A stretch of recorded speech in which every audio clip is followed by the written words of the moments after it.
All right, everybody wants me to talk about this goddamn Simone Biles and Jonathan Owens situation. While people are dying, kids are dying left and right by the thousands in Gaza, and our government is writing laws against its own citizens, the United States citizens, as criminals for boycotting another sovereign country. In other words, the United States government is putting its own citizens below or second to another sovereign nation. So here we are talking with another distraction about this war, or this genocide that's going on in Gaza. Simone Biles and Jonathan Owens, or formerly known as Mr. and Mrs. Owens, because they are married. So let's get to the point. The man says something. Mr. Owens, the young cat, says he's a prize. He always put men as a prize. He has the mark of the beast, 666, which is what every woman, for the most part, in the West, is chasing after. Most women want the 666, 6 foot tall, 6-pack, and six-figure incomes. And in a personal relationship, a woman's accolades and successes has nothing to do with the personal relationship with a marriage. He's the head of the household. If you all are Christians out there, follow Christianity, or even if you follow Hinduism, Buddhism, or all the major religions, she's there to support her husband. He's the head of his household. And she is coming on to his program regardless of her accolades, and she's using her celebrity right now, making money for being a spokesperson, it looked like, making commercials and stuff for the Packards. So she's making money off this too. And if the marriage fails, if it's just a business move between the both of them and the marriage fails later on, right now they're both happy. So why can't we celebrate their happiness instead of cursing their failures, cursing them to fail? Is our life that perfect, or we need to live vicariously through these people, these celebrities who don't know us, to have a sense of worth? I don't think so. I think we should just focus on our own relationships. Similarly to what I said with the Will Smith and Jada Pinkett Smith thing, the interview on that red table or round table, the show she had where she was talking about the entanglement and so forth. If these people, celebrities, are willing to share their personal lives, relationship stories over on the internet for us, we should look at it. Even if we are interested in it, we should take the lessons from it and apply what's important to our lives to make our lives more meaningful and more successful from their failures and or successes. And it shouldn't be used as a distraction from the serious things that's going on in the world, just for us to find fulfillment.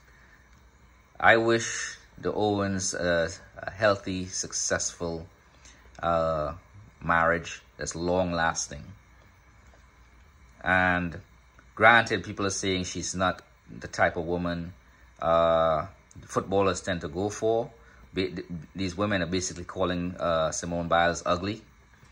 And it reminded me of my relationship, my current relationship, where I chose a woman. I had the option among 4 women, but I didn't choose the one of the 2 most beautiful women.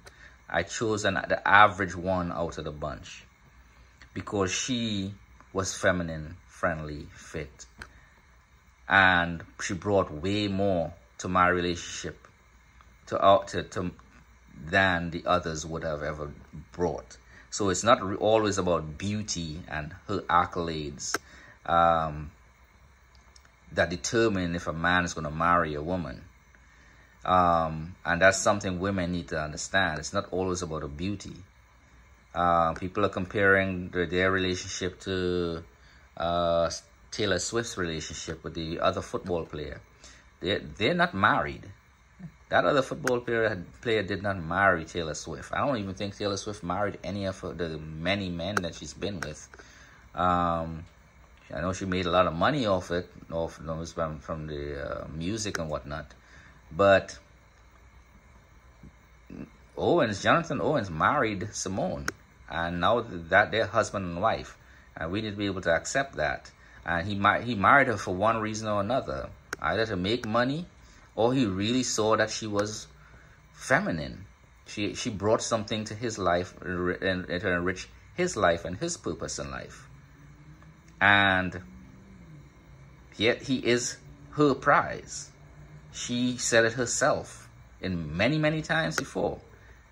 No one was throwing shade at her, but people were quick to throw shade at her hairline and how her body was before she got married. So what's all this double standards, all these turncoats? One minute you're all criticizing a woman, and then next thing you're criticizing her husband, and then you're criticizing her for staying with her husband. That's not our business. That's their business. Their personal marriage is their business. They're telling their personal story. And they're making millions of dollars off that stuff, and they're even more famous now because of it. So who's really winning here?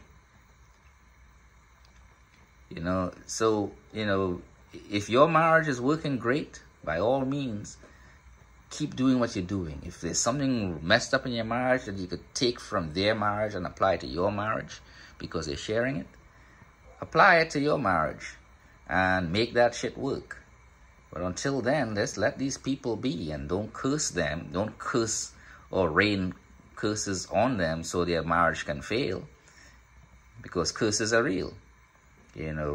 People are out there wishing them their failure. These people are making money, like it or not. Simone Biles is making money. Her husband is making money. He's at the beginning of his career. She's midway in her career. She's kind of old for her age for gymnastics, but she has the genetics and the experience, and hopefully she still have the ambition and drive to go forward. And with muscle maturity, she'll probably be able to do much better things than she's done in her youth, in the youth of her career. Anyhow, if you all have any questions, ask it in the comments section. Like and subscribe, and go on with your life, and have a Merry Christmas.